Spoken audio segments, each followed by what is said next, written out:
It's like my grandmother always taught me. You're talking about a good point. You never know where you're going to be tomorrow. So the tables might shift. One day, Mr. Robert might help you in some type of avenue, and you never know that. Okay, now we're going to get to this as quick as we can. I'd like to read a poem that I wrote recently, if you wouldn't mind. Yes, go ahead. Go right ahead. Let's see if I can find it. Okay. You're also an artist. I am. A musician, an artist, a poet. Yeah. Here we go. This is called Hobo Coat. Hobo coat. Do you know what a hobo is? Yes. Yes. I know in our generation. Okay, it's somebody homeless. So it came from a picture. I saw this guy from the Depression, and you could see that it was one of these expensive wool coats that in New York City some rich guy would have owned, but it was frayed and it had been. He had a knapsack on his back, and he's just looking real sad and dirty. Torn, battered, tattered, and frayed, falling apart at the seams. Once owned by a very rich man, envied by those with distant dreams. It's a comfort to wear this thick wool in some strange sort of a way, pretending I can absorb his past prosperity, pockets redeemed by a dead yesterday. I've got my sack on my back. It holds everything in the world I own. I feel like a king in this coat. It's my castle, my warmth, my home. Though I may be down on my luck, the circle will surely come round. The last may one day be first, getting back up from the depths of down. So dare you toss me a coin and hear a little kindness land in my cup. In the future, I might be walking by tall. This time it's you hungry, looking up. That's wow. You know? So, That's awesome. What you said. Yeah, you you never know how the tables might shift. They say we're 6 steps away from being homeless, every one of us. And because I'm a recovering alcoholic, I also want to get massively involved in recovery. And we're very close to closing our first deal to open our own rehab clinic. So that's coming next too. So That's something that you really hold dear to your heart for sure. yeah, but it's my job to help other people. Yeah. Why would I not? Exactly. You know How many what I mean? clinics do you have in mind? Yeah, I want to do 6 to 10 and then sell out in American hedge fund. Okay, gotcha. That's But I the want to goal. get it up and established. And I've also come up with a new thing called the 13th step. So when you leave our rehab clinics, I'm going to have pre-recorded recovery videos for you. So when you hit the street, you're not on your own. I'm there to I help love you. that. Accountability. Yeah, nice. But yeah, accountability for me, because I want to save you when you walk out that door. Instead of picking up the first drink or the first drug, watch my video and let me help you. So we're also giving aftercare instead of just taking somebody's money. That's not how it works. Do you feel that there's going to be a point in your life where dream mentoring might be bigger than you? Because right now you're available all the time. I mean, we text you at 3 and 4 in the morning and you're responding. Do you feel that at one point we will lose that connection with Mr. Tom Smith? I think I'm very lucky, and some of the businesses that I have got me to the point of who I am and people recognize me. There may come a time where I sell some of these businesses and fully fledge myself into the mentor. Gotcha. And that's probably going to be the transition. Because you love what you do. I see it. It's just passion. Absolutely. See, the thought of being able to give people advice and help other people, that's completely priceless for me. Well, I think that's a lot of what entrepreneurs want to do, because Doc wants to do the same thing. You know, he Yeah. really wants to start mentoring. It's because he's real. Well, my purpose has changed several times, and now we're starting this thing called this company called the Lifestream community, which is very similar, and is to help entrepreneurs, dentists, and anyone that wants to either start a business or grow their business and how to do it, and have, from mindset to acquisitions to financing to construction to any of those buckets, and be able to do it successfully without all the headaches that me and you went through. I'm going to stop him talking for a second. Do you want to know why? It's because he cares. Yeah. And it's people and real entrepreneurs like him, and hopefully like me. Yes, of course. We actually care. Now, I want to give money to cancer and food banks and bits and pieces, or help other people coming up. That's what our job is and our duty. Yep. Yeah. And you just see it in you all the time too. So, Well, tomorrow we're going to... Can I just say something? Yeah. Other amazing traveling entrepreneurs who are killing it, help other people on the journey. Yeah. Man. So I have a question for you. I had a patient the other day, and I told him about the podcast, and she started following it. And I told her that I was going to have you on the show. And she shared a very impactful story with me. She has a 22-year-old son that hasn't graduated, that's gotten into drugs, that has no drive, and, she pretty much cries every single night. And these are people that come from very, very good foundations, financially. They're very united as a family. What recommendation or what would you tell her son if you can? Let him fall and let him figure it out. So the problem with moms is they're almost too caring, right? And David Goggins actually was talking about this in a speech, how his mom let him fall and didn't pick him up. And that is why he's so strong, because his mom made him figure it out. So moms can be very soft on their kids, and that is the biggest detriment to your kid. Let him fail. Kick him out. That's what I would tell you. If he's, being a bad kid, let him go. He's 22, right? Yeah. He will figure it out, because his natural instinct will only kick in when he's in survival mode. It only kicks in when you're in survival mode. Let's say, Alex, I want to buy a plot of land, right? And I want to build a dental practice. Like, what do you do with that land? So I got a piece of land. I bought it from Alex. Alex, I want to buy these pieces of land from you, and I want to build a dental office, just replicate my own life in my land. Is that even a possibility, or how does that work? You buy a commercial plot. Yeah. Okay. Commercial plots are at $50,000. We develop the building. You get up to 7 stories. You also come in with a billboard for that. You build it. You get in there. We develop the whole office for you. We put on let's say, inside of there, you'd want to put, like YouTube videos of certain surgeries, certain practices.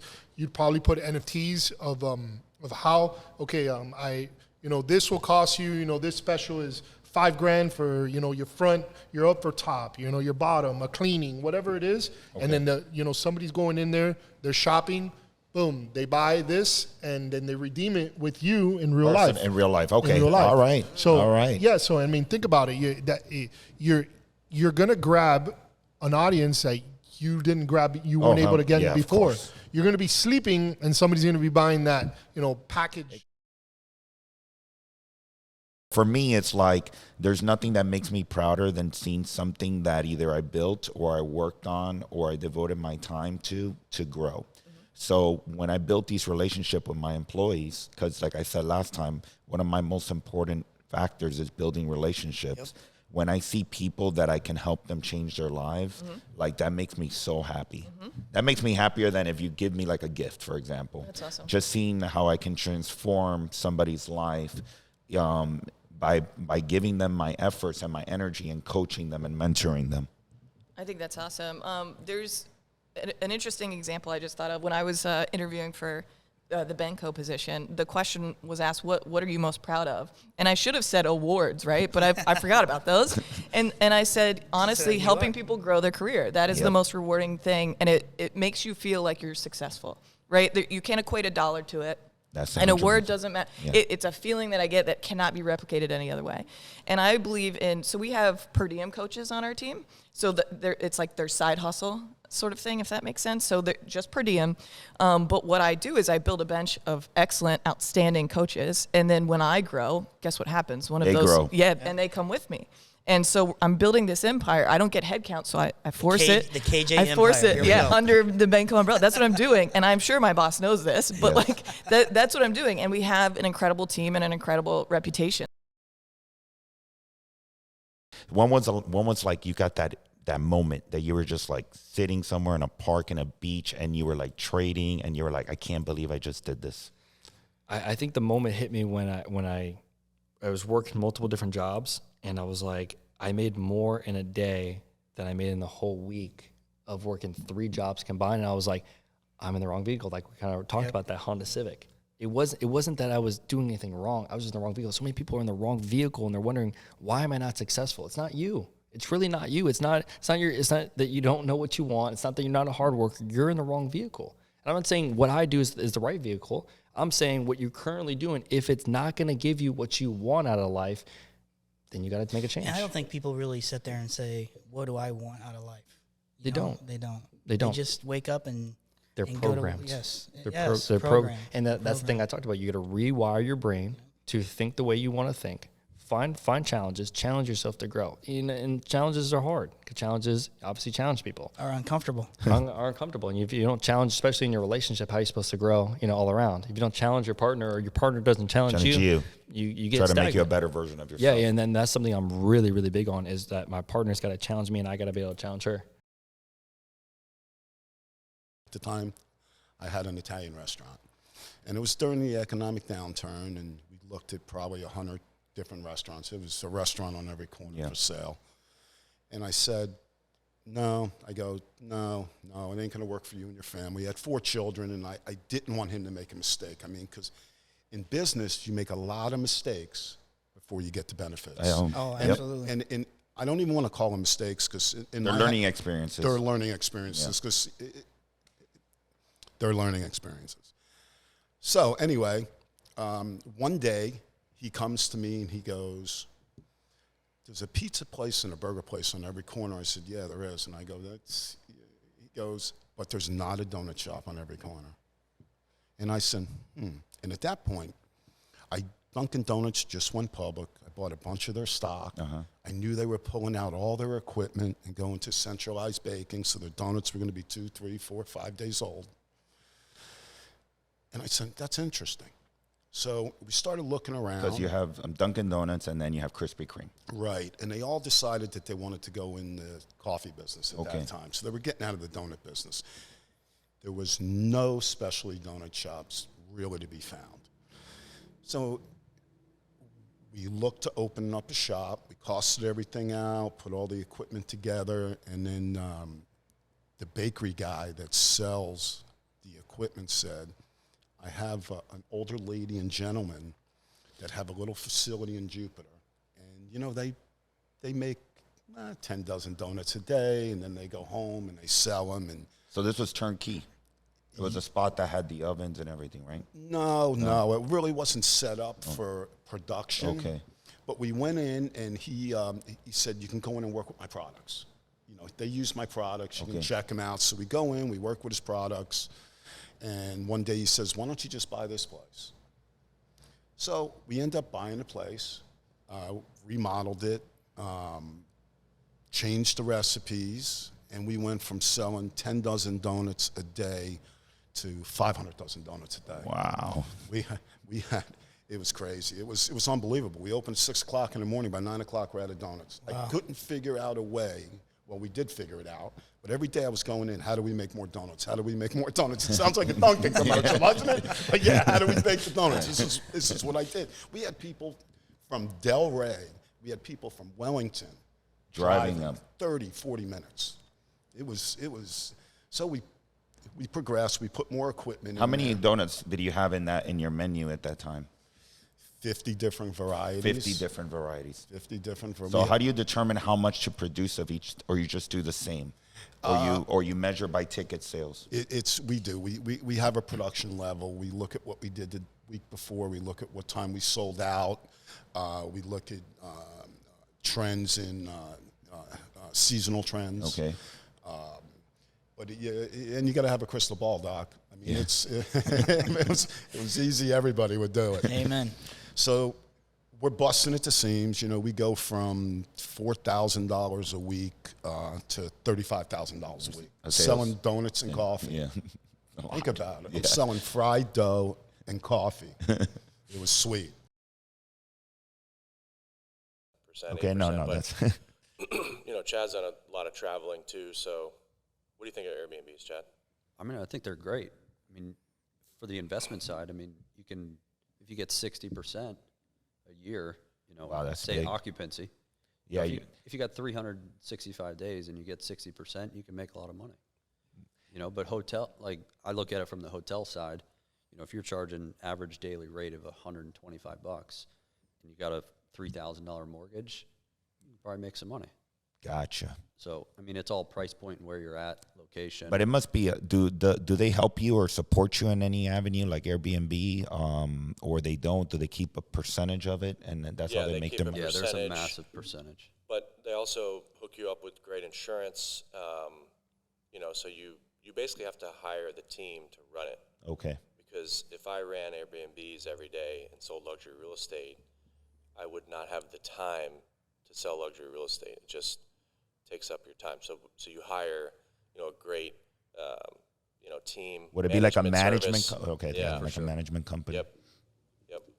So yeah, there's everyone's like, Dr. Plains, why don't you start doing Airbnbs? And you know, I've been very skeptical. Like I said, I had several single family homes, and there's a lot of headaches. Yeah. And I'm getting maybe 3 to 4% a year on my money. would say, so I'm like a aggressive conservative, right? So I'm big on taking risks in real estate because I think real estate, they're just not making any more of it, right? But I think when you buy an Airbnb, the key is to look at it from a traditional rental perspective, right? Is this property going to cash flow if Airbnb, people stop traveling here, right? Which I don't see that happening soon, but if somebody would rent this annually, am I at least breaking even or cash flowing, right? And then Airbnb might be the cream on the, on the top to access, some more, income on your property. So. What you're doing, you're confident. It's kind of like, who's this young person just coming on and just telling us what to do, right? But giftings and purpose has no age. That's so true. To it. Yep. But we move around in society like it does. And so we miss out on great ideas and opportunity that can come from the mouth of babes, Wow. That is deep. So drop the mic. Can we drop the mics right now? So I think that people get so caught up in that, but it's really experience. Wisdom comes through experience. And of course. I would say time, and time is not what people think it is. Time could be fast forward time because of the experience that you have. So if you have hardcore experiences early on, it fast forwards the time for you. So what may seem like 10 years of experience has now been compounded to like That's so true. 3 years or 5 years of experience, What, but it's the wisdom behind that. How do you define failure, and how do you handle failure? I love failure. Okay. Yeah, I do. I love failure. In sales, you have to love failure. Yeah, for sure. Because you have to use those zero type of checks right. to like be like, okay, I'm seeing what I'm doing wrong. If you don't have failure, you cannot gauge what you're doing wrong or what's working. Of course. You need failure to compare things with, If everything was perfect, you will never get better. Who would want that? The key to investing, or the key to having success when it comes to anything, right, is to be able to see it before it happens. And I can tell you most people can't see it before it happens. They live in the present. I can tell you the reason I've had success is I'm always living in the future. I don't care what's happened in the past. I don't care what's happening today. I'm looking 5, 10 years from now. Can you say that one more time? So I don't care what's happened in the past. I don't care what's happening today. I'm looking 5 to 10 years from now. Okay. And that's the mindset I've always had. It's like people always are like, oh, you've had so much success in business. I'm like, I don't see it. Like, I'm just doing it every day. I'm not like reflecting on anything. It's like I'm in the prime of my life. I'm 27 years old. I'm just building businesses. This is what I do. And I can tell you that I'm always looking forward. And That's by right. doing that with that mentality, I've had a lot of success.